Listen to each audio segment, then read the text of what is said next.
Wow! Someone here is viewing you as parang ang swerte-swerte niya kasi nasa life ka niya, or should I say kayo na. This person puts you on top of the pedestal. So which means this person here is someone giving me the vibe that sobrang swerte niya, parang pinakaswerte niya sa buong earth, no? Dahil nasa buhay ka niya. Imaginein mo yung ganong klaseng senaryo na ang swerte-swerte ng isang tao dahil nasa buhay ka niya. 'Di ba? Parang sobrang nagpapasalamat siya, sobrang grateful yung heart niya for having you in his or her life. Wow.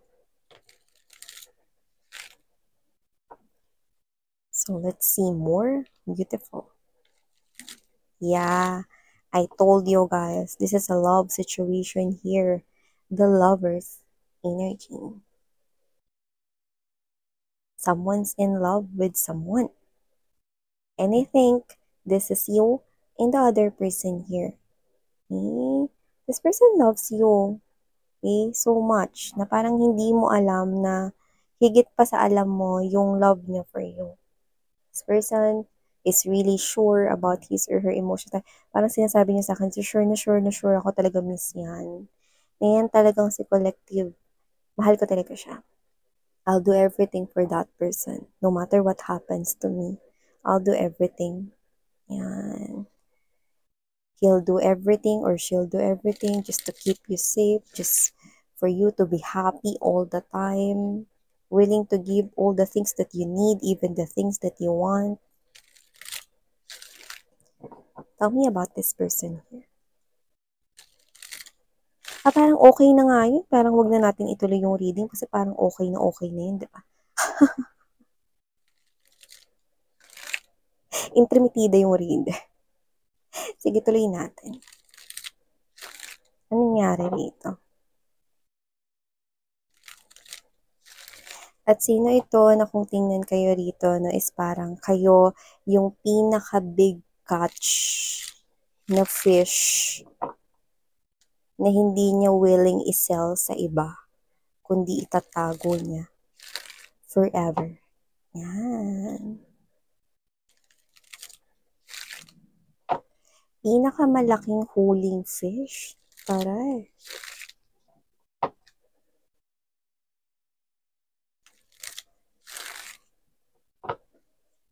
Okay, let's go ahead and check out more.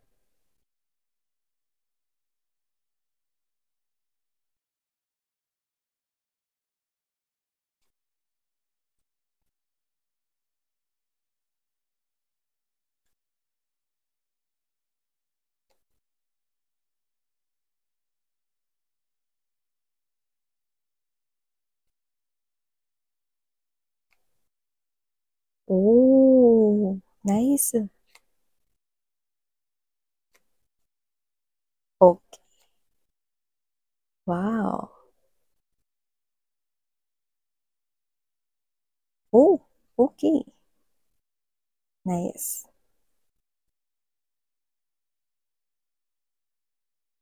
So definitely may pag-reveal dito. That's 101% guaranteed, no? So before we start talking more about this reading of yours, okay, let me just greet everybody. Hi and hello there, new subscribers. Ako po si Yan, welcome. At sa returning viewers, thank you po sa inyong warm love and support ang binibigay. So wala po tayo ditong gender, ba lalaki, LGBT, lahat po kayo welcome.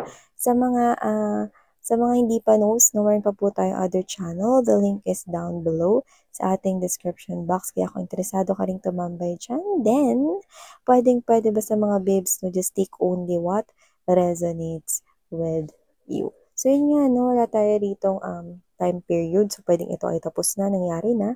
Pwede naman nangyayari sa kasalukuyan at pwede namang hindi pa at isang prediction sa inyong future. Kung hindi pa, surpresa ito for you guys. Ano ba meron dyan, Miss Yan? Well, the energy of someone here standing out at ini-embodies ang karakter ng isang King of Wands. Wala tayo ditong gender. But the King of Wands is planning something beautiful. Okay?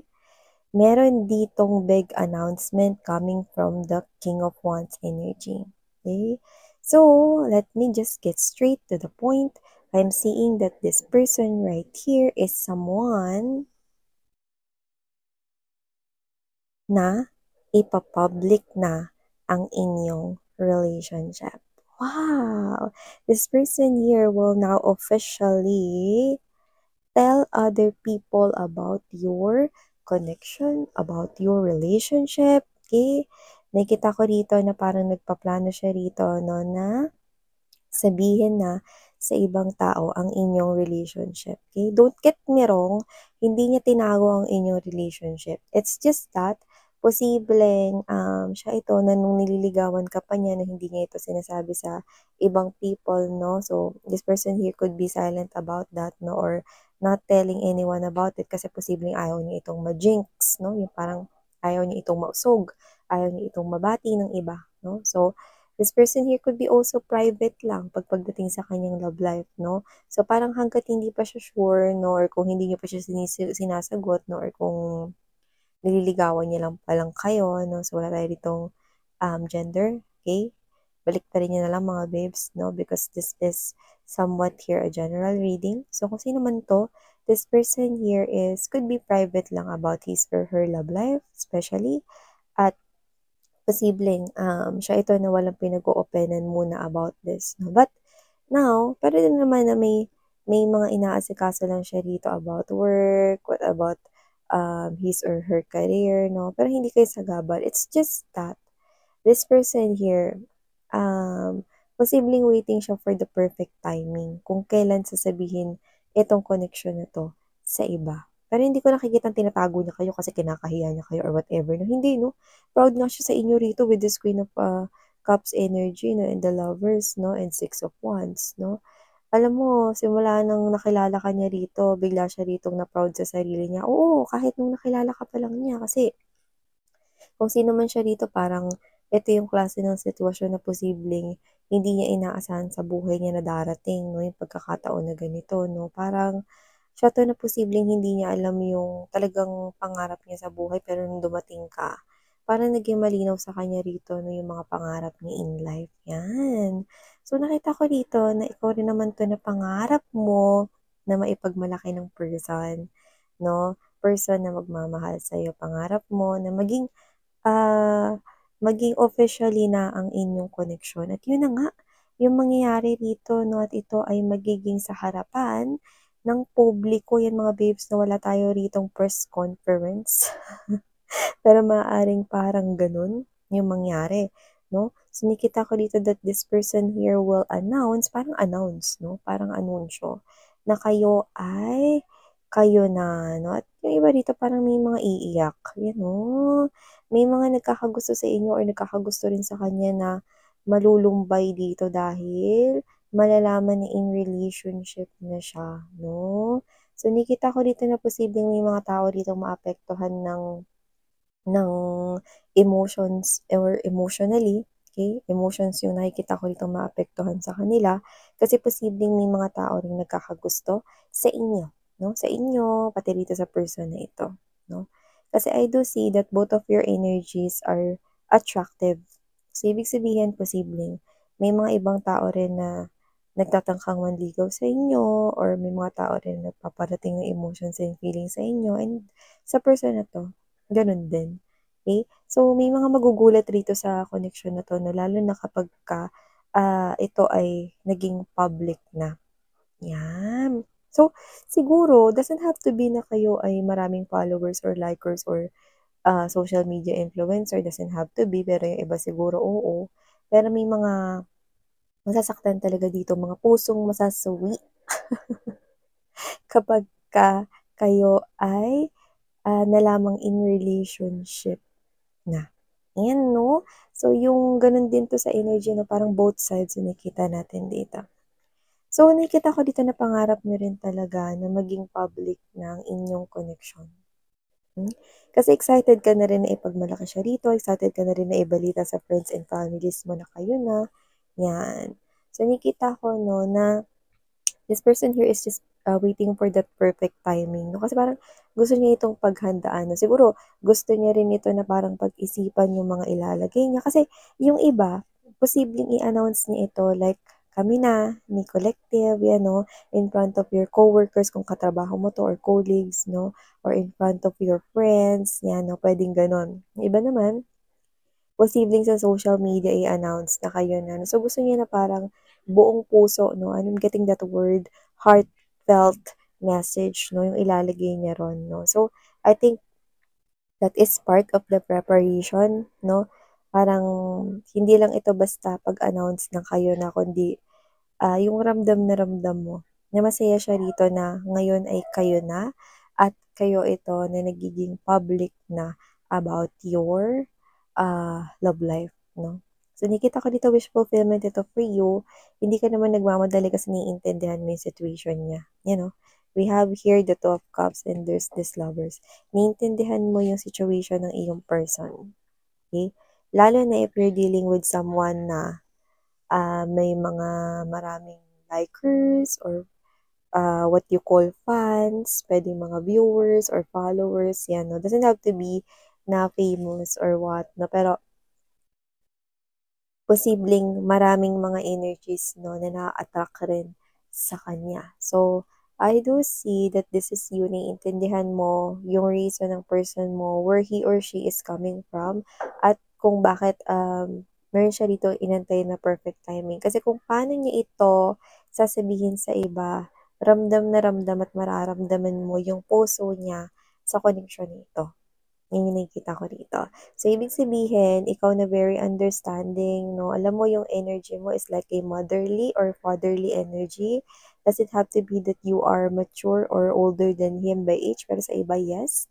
Pero nakikita ko dito that your person here knows that you are a very loving person and that you deserve all the love in the world. And also, you deserve na mabigyan dito ng, alam mo yung parang red carpet, no? Mabigyan dito ng magandang, parang, alam mo yung press con, no? Magandang pag-announce sa ibang tao, no? Kaya nga, kung ito man ay social media post, nakita ko dito na posibleng ito ay mahaba, yung ramdam na ramdam mo, yung kanyang bawat salita na talagang tumatagos at tatagos sa iyong damdamin. So, nakita ko dito mga babes, ano kung sino man tong energy na to. This person here loves you so much. At kung siya man ay social media influencer or mataas na tao dito, no? Or what we consider right here na posibleng may energy rito ng may fame or may name. Nakita ko dito that he or she, okay, loves only you. Yan.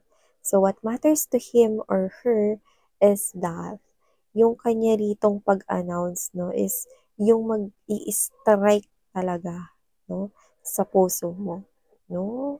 So, whatever the case may be, okay, this is you, alam mo yung situation ng person mo, alam mo yung nangyayari sa connection ninyo, alam importante, mahal ninyo isa't isa, no, and that's all what matters to you. Okay? Dahil dyan sa katangian mo na yan, kaya ka mas minamahal ng person na ito. Yan na nakikita ko dito, no? And this person here, to some of you, nakita ko dito na love at first sight siya sa inyo. Okay? Nakita ko dito na posibleng nung una na kayong nakilala, no, talagang lumundag ang kanyang puso rito. You know, wala siyang sakit sa puso. Ibig sabihin ng idiomatic expression na sumaya yung puso niya, bumilis yung tibok ng puso niya kasi nakita ka niya, no? So, pwedeng at first pa lang, ganyan na talaga yung tipo niya, no? Yan, itsura mo, no? Tipo niya na yan at first, no? And of course, pinaramdaman rin siya rito something sa kanyang emotions and feelings with this Two of Cups and there's this lover's energy, no? It's a very soul connection right here wherein your person here could be highly intuitive but not necessarily aware about that.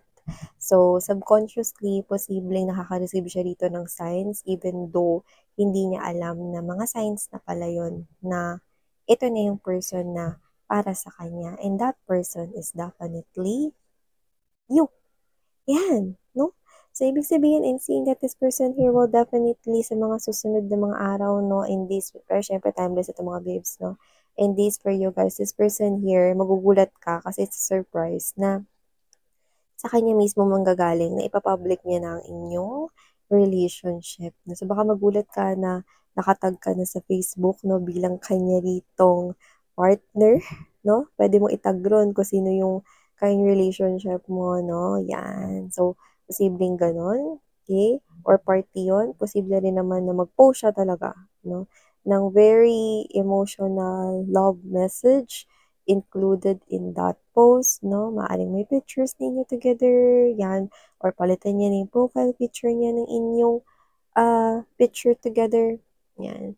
And posible rin naman na sa harapan ng family, friends, at mga katrabaho mo, no, is sasabihin niya na rito na officially kayo na. At magugulat ka rito kasi posibleng ang alam mo, no, is meron pa siya dito kailangan tapusin at gawin or parang meron pa siya dito kailangan parang mga bagay na i-consider, no? Pero yun ay okay na, no? Yun ay tapos na. And I do see na ito na yung iniintay na perfect timing ng person mo. Yan. So, ulitin ko lang, hindi niya kayo kinakahiya na may mga bagay lang dito na posible. Hindi niya pa ito maasikaso ngayon kasi ayaw niya naman ng parang bara-bara o biglaan lang napag-announce na, oy, kami na. Special ka sa kanya, no? Yung mga tinginan ng ganyan sa King of Wands, na may tingin niya sa'yo. Oh. Yung tingin niya sa'yo, yung parang gusto ka niya ritong alagaan, no? At kung sakali na, na magkaroon na kayo rito ng sarili niyong pamilya, hindi ka makakagat ng lamok. Yung mga ganun, no? So, ganun yung pagtangi nitong person na to sa'yo. Okay? So, nakita ko dito that this person here is so in love with you. So, prepare that your relationship will now go public. Yan, no? Because of this person's here, confession sa harapan ng mga loved ones mo na officially ng kayo. Yan, no? At saka may mga excited kayo ditong loved ones with the Six of Wands. Kung may mga nalulungkot at nalulumbay, no, dahil kayo na, may mga loved ones rin dito na nag-iintay at excited na umamin na kayong dalawa. At ito na nga yun, no? Wow! So, congratulations mga babes na because you've got someone here head over heels for you.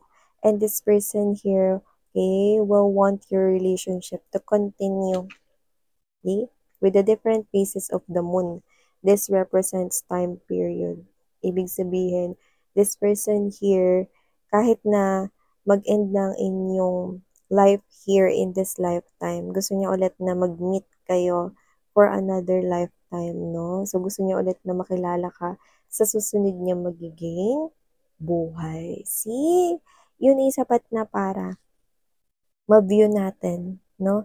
Na talagang seryoso itong person na to and taking this relationship here with you guys to the next level, up to the next level, and up until the end of time. So yeah, this rule, the message is beautiful, huh?